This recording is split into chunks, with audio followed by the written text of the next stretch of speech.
മുൻമന്ത്രി പ്രൊഫസർ കെ.വി. തോമസിന്റെ നേതൃത്വത്തിലുള്ള വിദ്യാധനം ട്രസ്റ്റിന്റെ പത്രപ്രവർത്തന മികവിനുള്ള പുരസ്കാരം മുതിർന്ന മാധ്യമപ്രവർത്തകൻ സണ്ണിക്കുട്ടി എബ്രഹാമിന് സമ്മാനിച്ചു. കേരള ഗവർണർ രാജേന്ദ്ര അർലേക്കർ ടി.വി.ആർ. ഷേണായി അവാർഡ് സണ്ണിക്കുട്ടിക്ക് കൈമാറി.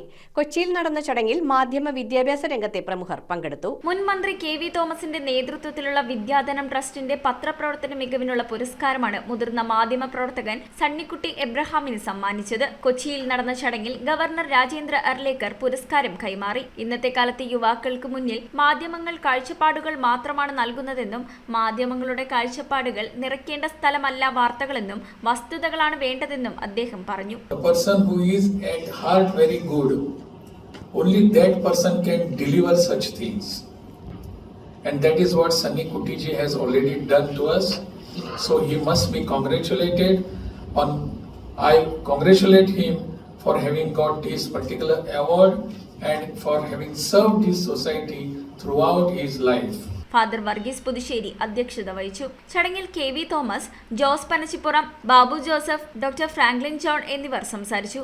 In a world where information travels across continents in a matter of seconds and where public opinion is shaped continuously through various media platforms, the role of journalism has become more important than ever before. ഞങ്ങളെപ്പോലുള്ള നവാഗതന് ഡൽഹി ചെല്ലുമ്പോൾ ഡൽഹി ഞങ്ങൾക്ക് പരിചയപ്പെടുത്തുന്നവർ, Thomas മാഷ് പറഞ്ഞ പോലെ parliament പരിചയപ്പെടുത്തുന്നവർ, പാർലമെന്റിനെ central ഹാളിൽ കൊണ്ടുപോകുന്നതൊക്കെ ഷേണായിയാണ്. ഞാൻ നമ്മുടെ രാജ്യത്തെ പല പ്രമുഖ നേതാക്കന്മാരെയും കണ്ടതും പരിചയപ്പെട്ടതും ഷേണായി സാറിൻ്റെ കൂടെ പാർലമെന്റിന്റെ സെൻട്രൽ ഹാളിൽ ചെന്നിട്ടാണ്. In the media field, Sri Sannikutti Abraham. As mentioned before, T.V.R. Shenoy is an illustrious journalist and editor from Kerala, close to Ernakulam.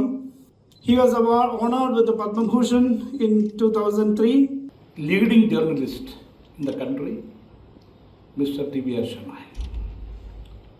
Shenoy is from Chevai, a small village nearby. He was a student of Maharajas College, and later he was one of the well-known journalists in Delhi. And in the central hall of the parliament there is a corner called TVR corner. TVR. ഷേണായിയുടെ ഡൽഹി ഡേറ്റ് ലൈനിലുള്ളൊരു byline മലയാളിയുടെ എക്കാലത്തെയും proud and prestigious ബൈലൈനായിരുന്നു. അദ്ദേഹത്തിൻ്റെ ഒരു വാർത്ത cross check ചെയ്യുക പോലും ചെയ്യാതെ നമുക്ക് എടുക്കാമായിരുന്നു. അങ്ങനെ ഒരു കാലഘട്ടം ഉണ്ടായിരുന്നു. ആ കാലഘട്ടത്തിൻ്റെ പ്രതിനിധിയാണ് നമ്മുടെ തൊട്ടടുത്ത ചെറായിയിൽ നിന്നുള്ള ഷെണായി സാർ. തുടർന്ന് സണ്ണിക്കുട്ടി എബ്രഹാം അവാർഡ് സ്വീകരിച്ച് മറുപടി പ്രസംഗം നടത്തി. എൻ്റെ ജേർണലിസം കരിയർ ആരംഭിക്കുന്നത് എൻ്റെ അമ്മയുടെ സഹോദരനായ ശ്രീ അനുജൻ അത്തിക്കയത്തിൻ്റെ ഉടമസ്ഥയുടെ പൗരസ്ത്യ പബ്ലിക്കേഷൻസിലൂടെയാണ്. അതിനുശേഷം ഞാൻ മാതൃഭൂമിയിൽ ചെയ്തൊരു പത്രപ്രവർത്തനം എന്ന നിലയിൽ അവരൊക്കെ ഞങ്ങളെ പഠിപ്പിച്ച ഉയർന്ന മൂല്യങ്ങൾ അത് തെറ്റുകൂടാതെ അല്ലെങ്കിൽ അതിൽ വീഴ്ച വരുത്താതെ മുന്നോട്ട് കൊണ്ടുപോകുന്നതിന് സാധിച്ചിട്ടുണ്ട് എന്ന് അഭിമാനത്തോടുകൂടി പറയാൻ സാധിക്കും. News bureau, Kochi. നിങ്ങളുടെ സ്വപ്നങ്ങൾ ഡിജിറ്റൽ ലോകത്തേക്ക് മാറ്റാൻ റെഡിയാണ്. ജയ് ഭാരത് ആർട്സ് ആൻഡ് സയൻസ് കോളേജിൽ ഇതാ ട്രെൻഡിംഗ് കോഴ്സുകൾ. ഡാറ്റാ സയൻസ് മുതൽ വെബ് ടെക്നോളജീസ് വരെ അത്യാധുനിക ലാബ് സൗകര്യങ്ങൾ, എക്സ്പീരിയൻസ്ഡ് ഫാക്കൽറ്റീസ്, പിന്നെ മികച്ച പ്ലേസ്മെന്റ് സപ്പോർട്ടും. Jai Bharat arts and science college, Perumbavoor.